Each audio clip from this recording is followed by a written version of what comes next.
Hello, আসসালামু আলাইকুম viewers. আজকে দেখাবো স্টুডেন্ট আপুদের জন্য খুব সহজে ডিম আলুর রেসিপি। প্রথমে আমরা 1 কাপ তেল দিয়ে দিব, তারপর দিয়ে দিব পেঁয়াজ, 2 কাপের সমান পেঁয়াজ। তারপর দিয়ে দিব আমি এখানে অল্প কিছু লবণ, কিন্তু আমি ভিডিও ক্লিপে নিতেই পারিনি। আর অল্প দিয়ে দিলাম তেল, যেহেতু একটু তেলটা কম হয়ে গেছিল এই জন্য আবার নিয়েছি আমি তেলটা। এখানে আমি ডিম সিদ্ধ করে রেখেছি প্রায় 6টার মতো, আলু। তারপর এখন পেঁয়াজটা লাল হয়ে আসলে আমি আলুগুলো দিয়ে দিব। এখনকার আলু যেন কি হয়েছে, মানে সহজে গলতেই চায় না, জন্য আমি একটু আগেই দিয়ে দিয়েছি যেন একটু ভাজা ভাজাও হয়ে যায়। তারপর আমি একটা কাপে একটু টেক্সচার বানিয়ে নিব। ফার্স্টে আমি 2 এই স্পুন পরিমাণে হলুদ দিয়ে দিব, তারপর অল্প একটু মরিচ দিয়ে দিব।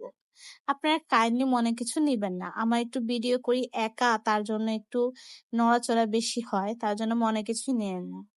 এখন আমি এখানে ওগুলো গুলানোটা দিয়ে দিয়েছিলাম, আদা রসুন দিয়ে দিয়েছিলাম।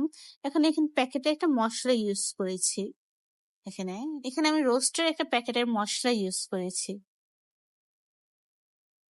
তারপর ভালো মতো 1 কাপ পানি দিয়ে ভালো মতো নেড়ে চেড়ে এরকম একটু ঢেকে দিয়েছিলাম আমি। তারপরে এরকম কনসিস্টেন্সি হয়ে গিয়েছে, একটু গাঢ় গাঢ়। তারপর একটা একটা করে আমি ডিম দিয়ে দিব। ডিমগুলা দিয়ে পর একটু নেড়ে চেড়ে অল্প পরিমাণ পানি দিয়ে ঢেকে দিয়েছিলাম। তারপরে যে দেখেন আমার হয়ে গেল স্টুডেন্ট আপুদের জন্য ডিম আলু রেসিপি। যখন মাছ মাংস খেতে খেতে বিরক্ত লাগে, তখন এরকম মজার একটা ডিম আলু রেসিপিও করে নিতে পারেন সবাই। অবশ্যই আপনারা জানাবেন কেমন হয়েছে, লাইক কমেন্টস করে দিয়েন, কাইন্ডলি সাবস্ক্রাইব করে দিয়েন। অবশ্যই পাশে থেকেন, অবশ্যই আপনারা জানাবেন। দেখেন কালারটা কি সুন্দর হয়েছে।